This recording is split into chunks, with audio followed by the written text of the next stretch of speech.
నమస్తే, welcome to our channel. మనతో పాటుగా స్టూడియోలో సీనియర్ జర్నలిస్ట్ సత్యమూర్తి గారు ఉన్నారు. వారిని అడిగి కొన్ని వివరాలు తెలుసుకుందాం. నమస్తే సార్. నమస్కారం అండి. సార్, ఈరోజు కౌన్సిల్లో వైసీపీ సభ్యులు చెప్పులు వేసుకుని స్వామివారి ఫోటో పట్టుకుని నినాదాలు, ఒకసారి ఆ వీడియోలు ఫోటోలు అన్నీ కూడా డిస్ప్లే చేయండి.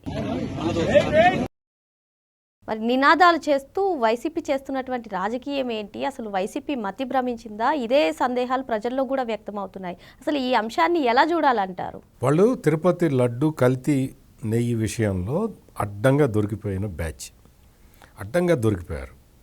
మీరు గమనించండి, వైసీపీ ఎట్లా ప్రవర్తిస్తున్నదో మీరు స్టెప్ బై స్టెప్ చూస్తే మీకు అర్థమైపోతుంది. దొరికిపోయిన ముందరేంటి, అసలు కల్తీ లేదు, కల్తీ కాలేదు అని చెప్పి బుకాయించారు. బుకాయించిన తర్వాత సిబిఐ సిట్ రిపోర్టు వచ్చింది, కల్తీ జరిగింది అని.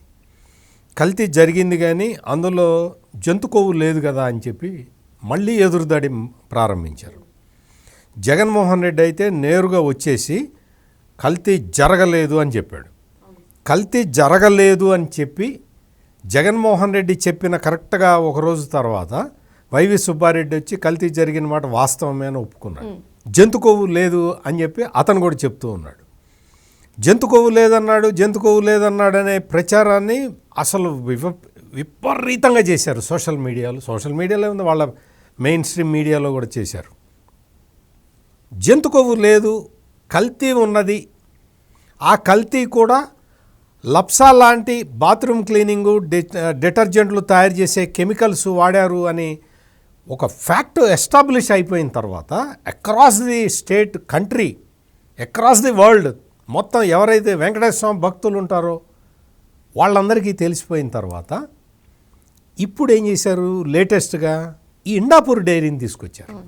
ఇండాపూర్ డైరీ అంటే ఎవరికి జనానికి అర్థం కాదు కాబట్టి దానికి హెరిటేజీ చంద్రబాబు నాయుడు కుటుంబానికి సంబంధించింది కాబట్టి ఈ హెరిటేజీ బినామీ ఇండాపూర్ అని మొదలుపెట్టారు. అంటే ఏంటి, ఈ జగన్మోహన్ రెడ్డి అండ్ బ్యాచ్కి ఏంటి అంటే అందరికీ హెరిటేజ్ బ్రాండ్ తెలుసు కానీ ఇండాపూర్ తెలియదు. ఇండాపూర్ బ్రాండ్ గురించి ఆంధ్రప్రదేశ్లో ఎక్కువ మందికి తెలియదు కదా, అది మహారాష్ట్ర కంపెనీ. అందుకని ఏం చేశారు అంటే ఇండాపూర్ అనేదేదో ఒక చిన్న కంపెనీ లాగా, అది హెరిటేజ్ కంపెనీకి బినామీ కంపెనీ లాగా. చంద్రబాబు నాయుడు ముఖ్యమంత్రి కాగానే ఆ ఇండాపూర్ అంటే హెరిటేజ్ నెయ్యి తీసుకెళ్ళి ఇండాపూర్కి ఇచ్చి ఇండాపూర్ నుంచి టీటీడీకి సప్లై చేస్తున్నట్టు సాక్షాత్తు జగన్మోహన్ రెడ్డి వచ్చి పచ్చి అబద్ధం చెప్పాడు. పచ్చి అబద్ధం అంటే ఇప్పుడు నేను ఒక జర్నలిస్ట్గా నేను అన్ని విషయాలు ఆలోచించే నేను మాట్లాడతా, అన్ని ఆధారాలు సేకరించిన తర్వాతే నేను మాట్లాడతా. ఆషామాషిగా ఈ రాజకీయ నాయకుల్లాగా నేను మాట్లాడను. ఇండాపూర్ డైరీ 2002లో స్టార్ట్ అయింది. హెరిటేజ్ ఎప్పుడు స్టార్ట్ అయింది? అంతకుముందు ఇంకో 10 ఏళ్ల కిందట స్టార్ట్ అయింది. ఇండాపూర్ డైరీ నెట్ వర్త్ ఎంతో తెలుసా? అంటే ఆ కంపెనీ నెట్ వర్త్, ఆ కంపెనీకి ఉన్న అసెట్స్, వాళ్ళ ఆస్తులు, ఈ బ్యాలెన్స్ షీట్ వేస్తారు ఆస్తులు అప్పులు, నెట్ వర్త్ ఎంతో తెలుసా? 10,000 కోట్లు. ఈ జగన్మోహన్ రెడ్డి దొంగ కంపెనీల కన్నా 1000 రెట్లు బెటర్. అది 10,000 కోట్లు నెట్ వర్త్ ఉన్నది. ఇండాపూర్ కంపెనీ వార్షిక టర్నోవర్ ఎంతో తెలుసా? 5,000 కోట్లు. ఇండాపూర్ కంపెనీ రోజుకి 40 లక్షల లీటర్ల పాలను సేకరిస్తూ ఉంటుంది. 40 లక్షల లీటర్లు అంటే ఎంతమంది పాడి రైతులు ఉండాలి? ఎంతమంది పాడి రైతుల నుంచి ఎంతమంది ఆ మిల్క్ కలెక్ట్ చేస్తే 40 లక్షల లీటర్ల పాలు వస్తాయి? అంత యంత్రాంగం ఉన్నట్టే కదా. వీళ్ళందరికీ జీతాలు ఇవ్వాలి కదా, రైతులకి పాలకి డబ్బులు ఎప్పటికప్పుడు ఇవ్వాలి కదా, వారానికో 15 రోజులకో నెల రోజులకో పాలు పోసిన రైతులకి డబ్బులు ఇవ్వాలి కదా. అవన్నీ ఇవ్వకపోతే రోజుకి 40 లక్షల లీటర్ల పాలు ఏ రైతు ఇవ్వడు కదా. ఒక్క రైతులందరూ తీసుకొచ్చి పోస్తేనే కదా 40 లక్షల లీటర్లు అయ్యేది. అంత పెద్ద కంపెనీని భారతదేశంలో అమూల్ నెంబర్ 1 కంపెనీ. అమూల్ తర్వాత అంత పెద్ద కంపెనీ ఇండాపూర్ కంపెనీ. ఇండాపూర్కి ఆంధ్రప్రదేశ్ ప్రజల్లో బ్రాండ్ నేమ్ లేదు కదా అని ఈ దుర్మార్గులందరూ వచ్చి హెరిటేజ్ బినామీ అని చెప్తారు. హెరిటేజ్ టర్న్ ఓవర్ ఎంత? అది 3వ కంపెనీనో 4వ కంపెనీనో ఇండియా మొత్తంలో. అంటే ఇంకొక పాయింట్, ఇండాపూర్ అనేది B2B కంపెనీ, అంటే business to business company. Heritage B2C company, అంటే బిజినెస్ టు కస్టమర్ కంపెనీ. ఈ తేడా తెలుసా నీకు అసలు? నువ్వు మరి ఈ రాష్ట్రానికి ముఖ్యమంత్రిగా చేసావు కదా, ఇంత పచ్చి అబద్ధాలు చెప్పుకుంటూ ఎట్లా తిరగబుద్ధి అవుతుంది నీకు? అసలు నీకు ఎట్లా మొహం ఎట్లా చూపిస్తున్నావు పచ్చి అబద్ధాలు చెప్పుకుంటూ? సార్ ఇక్కడ ఒక చిన్న లాజిక్ సార్, మీరు చెప్పినట్టుగానే హెరిటేజ్ కన్నా చాలా పెద్ద కంపెనీ ఇండాపూర్ డైరీ సంస్థ. మరి ఇండాపూర్ డైరీ సంస్థ బినామీ హెరిటేజ్ అన్న ఒక లాజిక్ ఉంటుంది, కానీ హెరిటేజ్ బినామీ సంస్థ ఇండాపూర్ అనడంలో మీకు ఇంకొక విషయం ఏంటంటే, డైరీ పరిశ్రమ ఎట్లా ఉంటుంది అంటే ఆ ఏరియా మీద కాన్సన్ట్రేట్ చేసుకుంటారు. పాల సేకరణ చేయాలి కదా, ఆ రైతులు ఏ ఏరియాలో రైతులు అంటే వాళ్ళని కల్టివేట్ చేసుకుంటారు. కల్టివేట్ చేసుకొని ఆ రైతుల నుంచి పాల సేకరిస్తారు.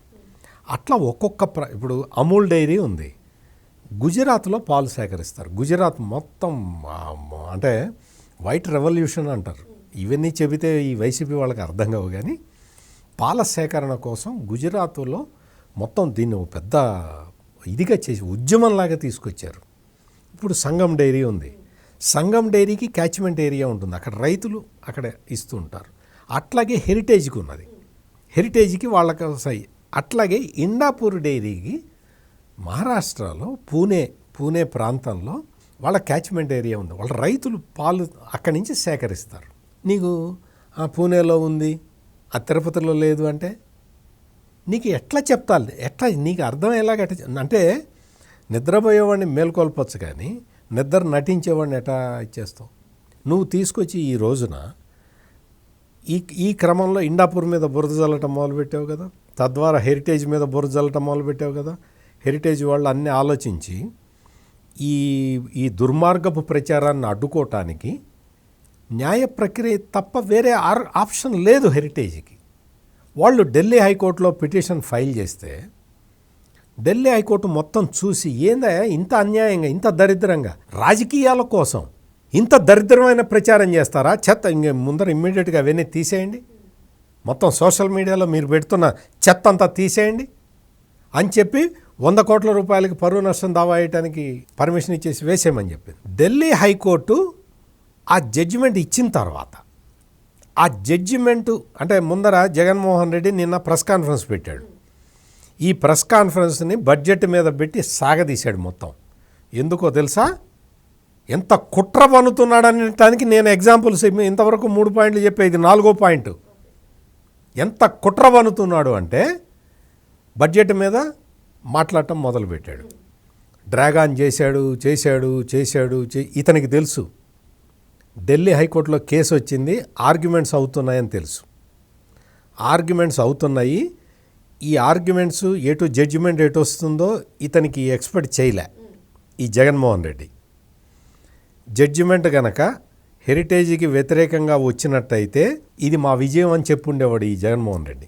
ఇప్పుడు ఆ జడ్జిమెంట్ వచ్చిన దాకా ప్రెస్ కాన్ఫరెన్స్ని డ్రాగ్ ఆన్ చేశాడు. మీరు చూడండి, అతను అంతకు ముందర మాట్లాడిన దాంట్లో సింగిల్ సెంటెన్స్ కూడా లేదు. అతను మాట్లాడాల్సిన సబ్జెక్టు కూడా కాదు, అతనికి ఏం తెలియదు బడ్జెట్ గురించి, రాష్ట్ర బడ్జెట్ గురించి. ఆ బడ్జెట్ గురించి చెబుతూ టైంపాస్ చేసి ఢిల్లీ హైకోర్టు ఏమి తీర్పిస్తుందా అని అప్పటిదాకా వెయిట్ చేశాడు. వెయిట్ చేసి ఆ తర్వాత కోర్టు ఆదేశాలు ఈ విధంగా వచ్చినాయి అని తెలిసిన తర్వాత కోర్టు ఆదేశాలను ధిక్కరిస్తూ మాట్లాడాడు ఈ జగన్మోహన్ రెడ్డి. కోర్టుల పట్ల, కోర్టులు ఇచ్చే తీర్పుల పట్ల, జడ్జిల పట్ల ఏమాత్రం కనీసం గౌరవం కూడా లేకుండా ప్రవర్తించే వ్యక్తి అని నిన్నటి జగన్మోహన్ రెడ్డి ప్రెస్ కాన్ఫరెన్స్తో రుజువు అయిపోయింది. వాళ్ళు అక్కడ నువ్వు నీ సాక్షి మీడియాలో అన్నీ తీసేయమని చెప్పి ఢిల్లీ హైకోర్టు జడ్జిమెంట్ ఇస్తే నువ్వు మళ్ళీ అదే మాట్లాడతావు, నువ్వు మళ్ళీ అదే మాట్లాడుతున్నావు అంటే అర్థం ఏంటి? You are defying courts. న్యాయస్థానాలు ఇచ్చిన ఆదేశాలనే అతిక్రమిస్తున్నావు జగన్మోహన్ రెడ్డి. ఈరోజు చూడు, నీకు కనీసం ఏదైనా బుద్ధి జ్ఞానం ఏదన్నా ఉంటే ఒక్కసారి ఈరోజు ఆంధ్రజ్యోతిలో వచ్చిన వార్తను చూడు. హెరిటేజ్ గురించి, ఇండాపూర్ డైరీ గురించి మాట్లాడకూడదు కాబట్టి మేము జగన్మోహన్ రెడ్డి చెప్పిన అబద్ధాలని, హెరిటేజ్కి వ్యతిరేకంగా అతను ఆడిన అబద్ధాలని మేము ప్రచురించట్లేదని రాశారు. చూసుకోపో. అది జర్నలిజం అంటే. నువ్వు నీకు అట్లా ఎదురుదాడి చేసుకుంటున్నావు, నిన్ను ఎవడూ నమ్మట్లేదు. విశాఖపట్నంలో సాధువులు అందరూ కలిసి కూర్చొని ఈ జగన్మోహన్ రెడ్డి చేస్తున్న దుష్కృత్యాలని, హిందూ మతం పట్ల ఇతను చేస్తున్న అపచారాలని వాళ్ళు ముక్త కంఠంతో ఖండించారు. ఇప్పుడు అందుకని ఏం చేస్తున్నాడు, వెంకటేశ్వర స్వామి ఫోటోలు పట్టుకొని చెప్పులతోటి వాళ్ళు వెంకటేశ్వర స్వామి ఫోటోని కౌన్సిల్లోకి తీసుకురావటం ఏంటి? వెంకటేశ్వర స్వామి ఫోటోలు పట్టుకొని నువ్వు ప్రదర్శన చేయటం ఏంటి? జగన్మోహన్ రెడ్డి ఏం చేస్తున్నావు నువ్వు? What are you doing? Venkateswara స్వామిని రాజకీయాల్లోకి నేరుగా లాగుతున్నాడు ఈ జగన్మోహన్ రెడ్డి. ఇదే జగన్మోహన్ రెడ్డి ఆయన మతానికి సంబంధించిన దేవుణ్ణి ఈ విధంగా రోడ్డు మీదకి తీసుకురాగలడా? ఆలోచించండి ప్రజలారా. ఇదే జగన్మోహన్ రెడ్డి, ఇదే జగన్మోహన్ రెడ్డి పులివెందుల చర్చికెళ్ళి ఎంత వినయ విధేయతలతో కూర్చుంటాడో మీరు ఒక్కసారి గుర్తు తెచ్చుకోండి. ఆ విజువల్స్ మీరు గుర్తు తెచ్చుకోండి. అంటే నీ మతంలోనేమో నువ్వు చాలా అనుకువగా ఉంటావా? నీ మతం సాంప్రదాయాల్ని నువ్వు పాటిస్తావా? వెంకటేశ్వర స్వామి ఫోటోని తీసుకొచ్చి రాజకీయాల్లో పెడతావా? జగన్మోహన్ రెడ్డి, నువ్వు you are doing so many mistakes. నువ్వు రాజకీయంగా ఏమన్నా చేసుకో, ఆ విషయాన్ని కూటమి ప్రభుత్వం చూసుకుంటుంది. దేవుణ్ణి తీసుకొచ్చి నువ్వు దేవుడి ఫోటోలు తీసుకొచ్చి నువ్వు కౌన్సిల్లో ప్రదర్శిస్తావా? ఏమనుకుంటున్నావు? వెంకటేశ్వర స్వామి అంటే కాలగర్భంలో కలిసిపోతారు వెంకటేశ్వర స్వామి పెట్టుకున్న వాళ్ళు. ఇటువంటి దుష్కృత్యాలని చేయటం ఆపాలి జగన్మోహన్ రెడ్డి. నేను ఎందుకంటే వెంకటేశ్వర స్వామి భక్తుడిగా, ఒక హిందువుగా నా హక్కుల్ని హరిస్తున్నాడు జగన్మోహన్ రెడ్డి. మత విశ్వాసాలు, నీ మతం నీకు గొప్ప అయితే నా మతం నాకు గొప్ప. ఒకళ్ళ మతాన్ని ఒకళ్ళు గౌరవించుకోవాలి అన్న సెన్స్ కూడా లేకుండా ఈ పరమతానికి సంబంధించిన వీళ్ళందరూ వచ్చి వెంకటేశ్వర స్వామి ఫోటోల్ని ఎగ్జిబిట్ చేస్తారా? చెప్పులు వేసుకొని, షూలు వేసుకొని వచ్చి, అందులో ఒక్కడికి కూడా వెంకటేశ్వర స్వామి అంటే భక్తి లేదు. మొత్తం వాళ్లే కాదు, నీకు వచ్చి వైవి సుబ్బారెడ్డి ఏంటి? మొత్తం కెమికల్ నెయ్యి తీసుకొచ్చి కలిపిన వ్యక్తివి నువ్వు. నువ్వు వచ్చి ఈ రోజున వెంకటేశ్వర స్వామిని బజార్కి ఇడుస్తావా? ఇది వైసీపీ వాళ్ళందరూ గుర్తుపెట్టుకోవాలి. మొత్తం మెజారిటీ హిందువులు ఆగ్రహిస్తే మీకు 11 కాదు, ఏ స్థానంలో డిపాజిట్లు కూడా రావు, గుర్తుపెట్టుకోండి. మరో అంశంతో మళ్ళీ కలుద్దాం. Thank you sir. నమస్కారం.